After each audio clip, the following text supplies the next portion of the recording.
I'm going to cut right to the chase.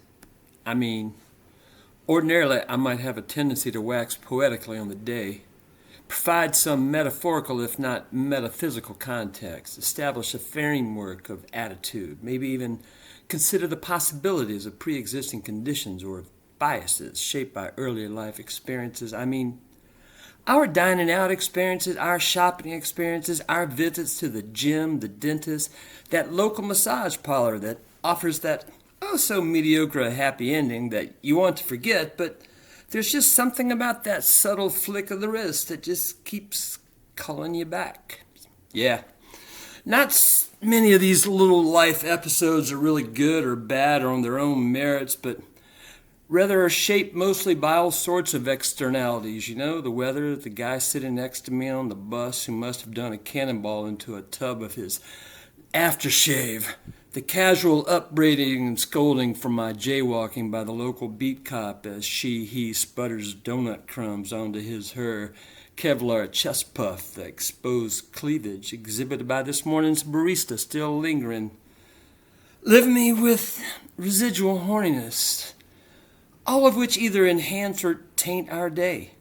So let me just tell you then, let me just say that if you're going to automotively venture out on a midday Saturday in southern Marin, and the proverbial, if not true, light bulb goes off over your head and you think and then lean over to your partner and actually say, "Hey, sugar, you want to go to Amy's drive-thru?" And your partner is gullible enough to reply, "Oh, honey, that sounds like a great idea," then I strongly suggest you do not get into your automobile without a serious journey joint, maybe two, a lighter pack of matches for backup, and a plan to bring the two together along with your lips and lungs.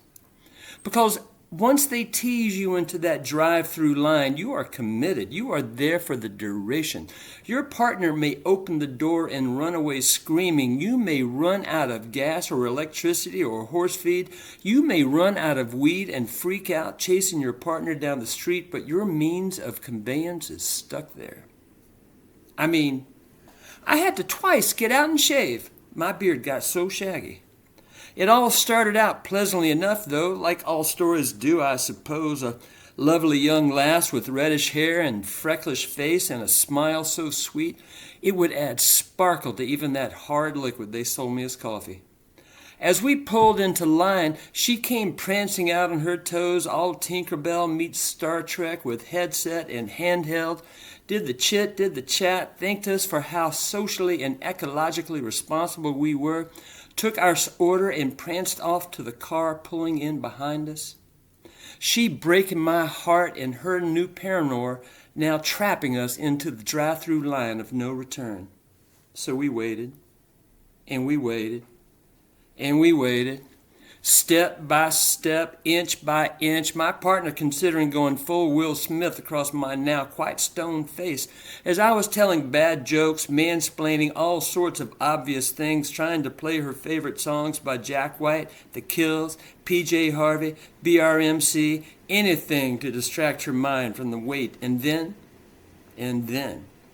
the very audible growls coming from either her stomach or mine, or perhaps probably both, erupted, drowning out even my by now very loud stereo blasting Dead Weather, which I gotta tell you, usually makes my partner extraordinarily horny as she starts shaking her head and hips, imagining I might be that shaggy-headed Jack White. She looked at me and I immediately looked out the window away from her hangry stare and into the eyes of the smiling window lass wearing headphones and looking quite fucking serious with a smile as we finally pulled up to the window.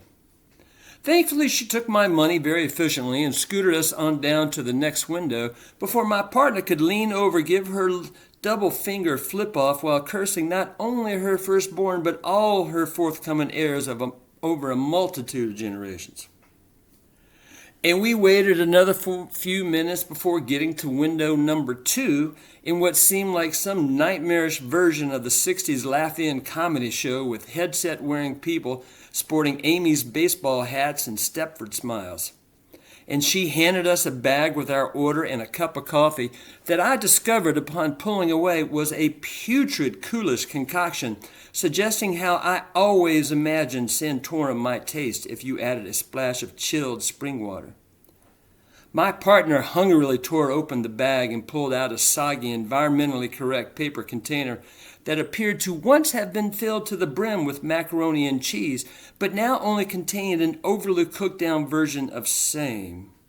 I mean, I could have stayed at home and got really stoned, put a frozen Amy's mac and cheese into the microwave, punched the wrong buttons, put it on high for 20 minutes instead of 2, and had the same resulting cold noodle kugel I got served.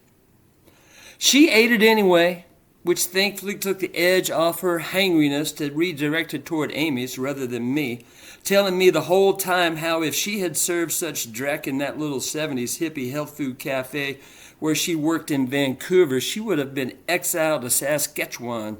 And when she asked did I want to try it to prove to me how horrible it was, I refused because, hey, there was only a little bit in that Dixie cup, and there was no way I was going to put my hand in between the beast and its meal.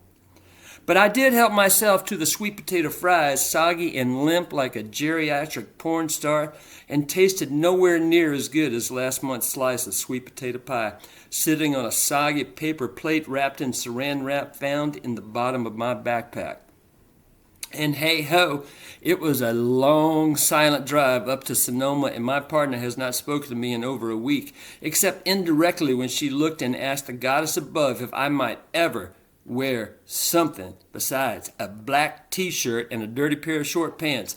And she has not allowed me to make any food decisions. Rather, she simply points at the takeout menu and sends me on my way, refusing to participate in any such future adventures. And yeah, not only were we served poorly prepared fare from the Whole Foods frozen food freezer, we had the pleasure of paying a premium.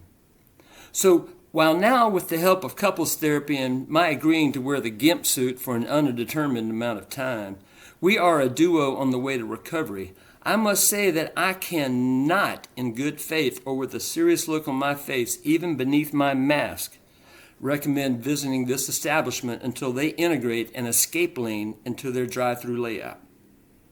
Tear down them walls, Mr. Gorbachev, and all that.